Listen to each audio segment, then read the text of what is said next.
Okay guys, good morning sa inyong lahat. O hindi na guys, good afternoon na actually. So dito tayo ngayon sa third floor as you know. Tapos hindi na ako nakapag-vlog ng few times kasi marami akong ginagawa guys. Medyo umuulan pero medyo may init din guys. So hindi mo ma-predict ang weather. Pero okay naman siya guys. Hindi naman masyadong mainit kasi nakapag-is off kami gamit ng aircon. So ipapakita ko sa inyo ang mga nangyayari ngayon dito sa third floor. Ang gawin ko is maglinis muna ako guys, tapos mag-tidy up lang ako, then we're off. We are going to tell you what's going on dito sa third floor. So let me clean first mga guys, kahit para na malinis. Okay.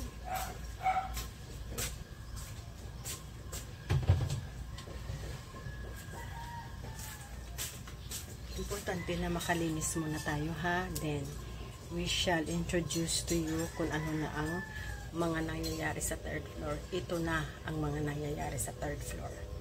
Wait for me. So, andyan na. Nagre-reheat na tayo. Ano ko to guys, oh. Galing sa sa ibaba. Linagyan ko ng ng what you call, dala-dala ko dito guys. Wait.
Okay guys, pinatay ko muna yung mga ilaw. Kaunti na lang. Yan na lang yung ilaw na ang daming bugs. Kaya sorry na talaga guys. Hindi ko kayo maano kasi ang daming bugs. Pero magluluto muna tayo or something.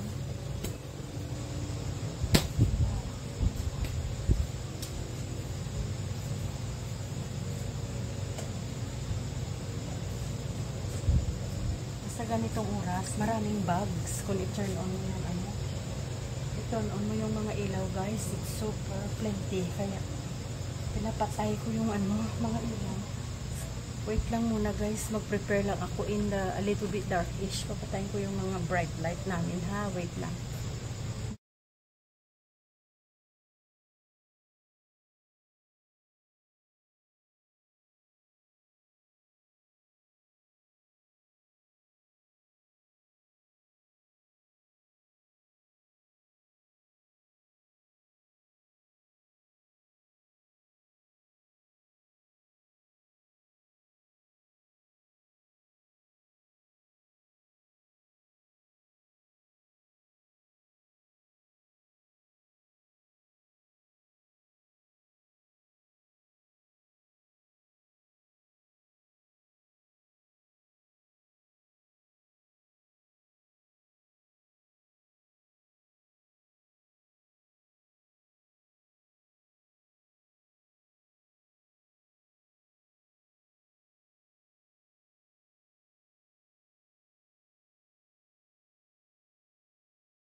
So guys, good evening. Kumakain na tayo. Kain tayo ng dinner.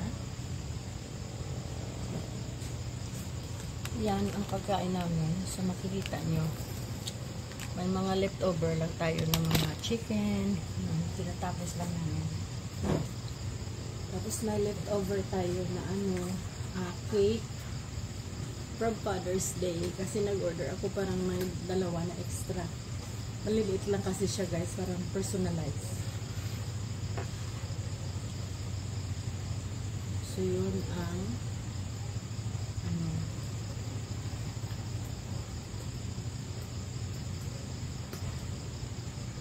inom tayo ng Yakult. Minsan nawawala ang Yakult dito guys. Hindi tayo makabili ng Yakult para sa store. Marami naghahanap. Minsan wala. Yay! Got the Got my chili sauce. Got the chili sauce. And Coke Zero.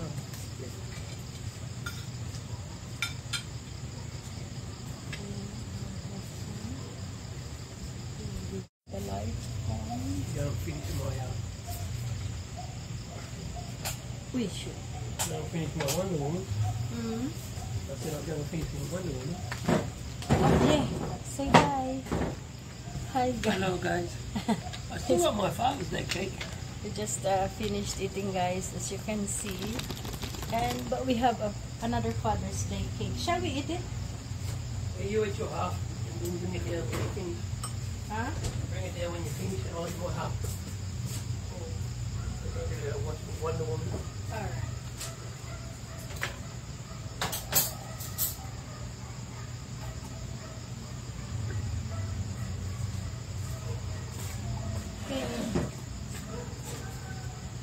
Half did.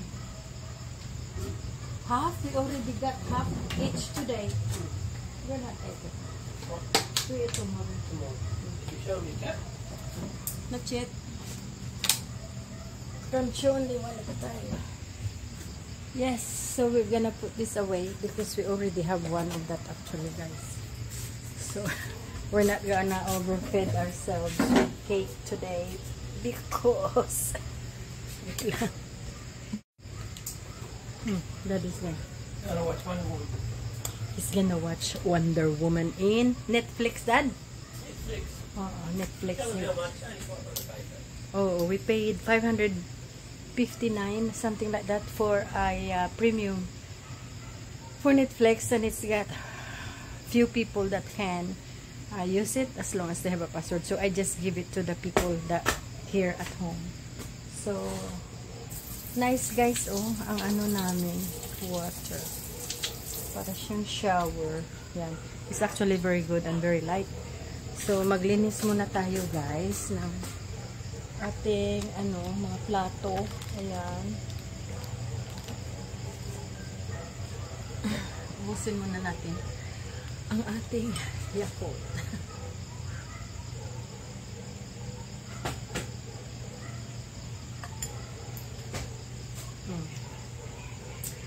Ang sarap kumain dito pag ganito, hangout. Kasi maganda siya guys sa gabi.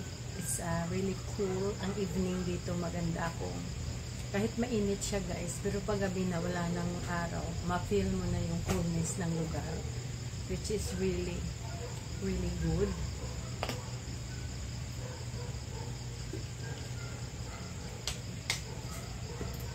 Okay.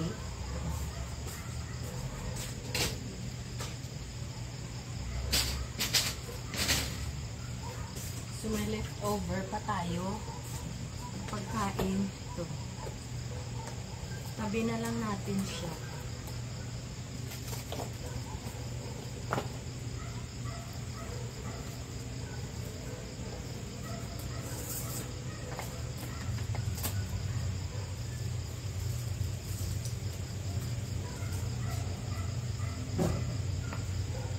Tada! So ayan guys, magtabi tayo ng mga pagkain na kinakain. So this one goes in the fridge.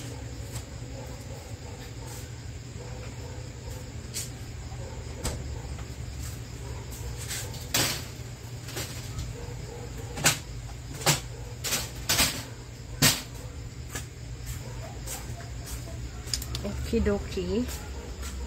Maglinis na muna tayo guys ng mga dapat lilinisan. Ang camera ko guys, ang hyperlapse niya parang hindi maganda.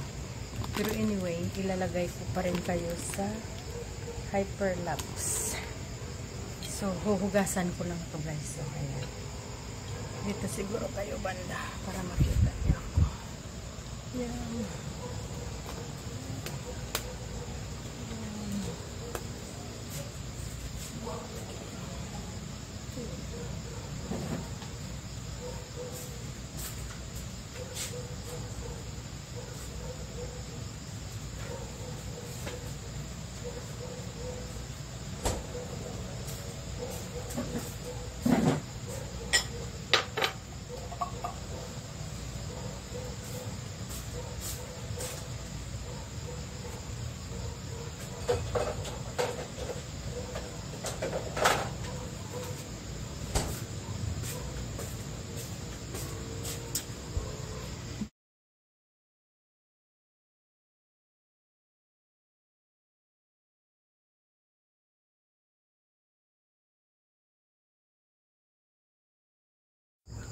Okay mga guys, mga ka-neighbors.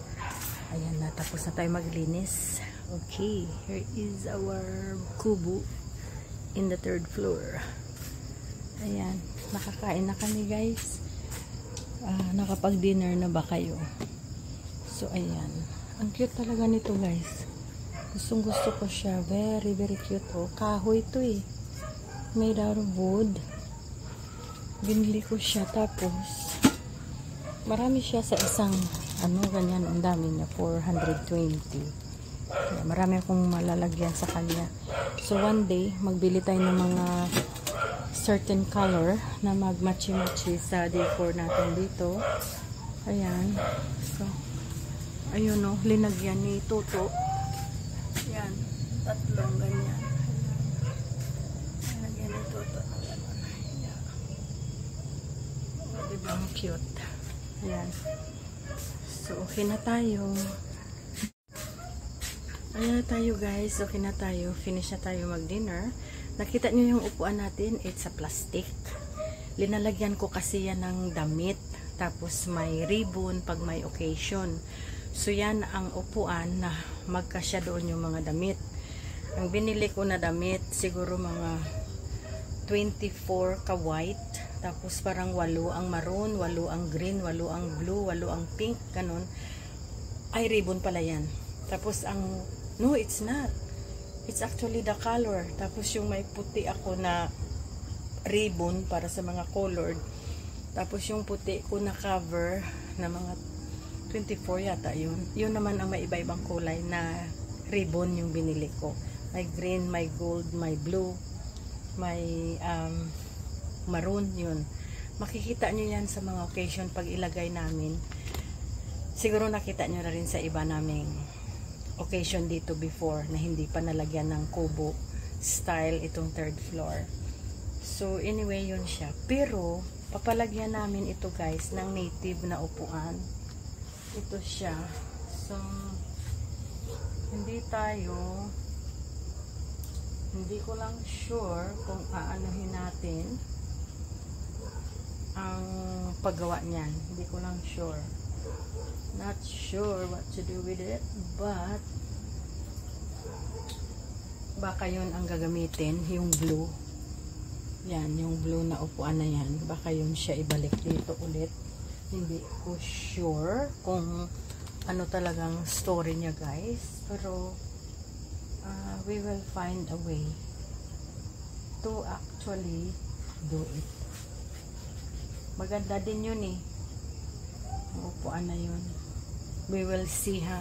Pag hindi, maghanap tayo ng individual chair na kahoy para mag-match siya dito sa ginagawa natin na table. So, ang problema naman guys, ayaw ko yung mataas yung likod. Ayaw ko yun. Gusto ko ka-level lang siya sa table. So, I'm not really 100%. Baka yun na lang ang gagamitin natin na yun na lang yung blue na yan. So, itry ko lang siya guys mamaya kung maganda siya tingnan. Yun. Kasi nagtatry tayo na magkuha ng theme na wood na bahay kubo na style. So, we need we need cane, we need like that, you know, para na maganda sa mata. At saka maganda din guys kasi nasa Pilipinas tayo. So we are appreciating the work of Filipinos, you know. At saka parang hindi na siya medyo marami. Yung makikita, hindi na masyadong marami. So nakakasad. Kaya sabi ko kay daddy, kahit yung bahay namin noon, nung doon pa kami sa kabilang area, binibilhan ko talaga siya guys ng mga cane. Pati yung wall namin is amakan. Amakan ang sa loob, tapos yung sa labas is marine plywood. Tapos yun ang gusto ko kasi hindi pa doon mainit. Hindi maganda pa siya kasi malamig-lamig yung ano. I-compare mo siya sa cement, 'di ba? So, yan ang gusto ko guys mangyari. So, we'll see if I can do it. But anyway, yan ang theme natin dito sa 3rd floor. Nakaka-relax siya guys. Ang ganda talaga ng feeling namin ni daddy pag umakyat kami dito. Majority of the time, kumakain kami. Kasi, si daddy minsan, pag upo dire-diretso yan, hindi na siya ma-occupy ng camera habang kumakain siya kasi ang bilis-bilis talaga niya. Tapos, kita mo, bumaba ka agad, kumain kami, tapos doon na siya daw kakain the rest of his dessert sa ilalim. Sa 2nd floor nanonood siya guys kasi may Netflix na nga kami, yun. So, natutuwa siya sa mga movies na i-enjoy niya. So, hayaan na lang siya natin mag-enjoy doon. So, yan ang inaano ko guys. I'm so happy with the placemats na nabili kasi mahal na mahal ito sa kabila. 250 pesos each. Habang ito nabili ko lang sa kabilang store, mga 15 steps away sa isa, 150 pesos. So, ang laki nang na-save namin. Ang dami ko kasing binili. Yun. Tapos, itong mga ito guys, 30 pesos lang ang bigay ng babae. So, $1 each. Sa kabila guys, yung apat nito is 300 or something. It's really expensive.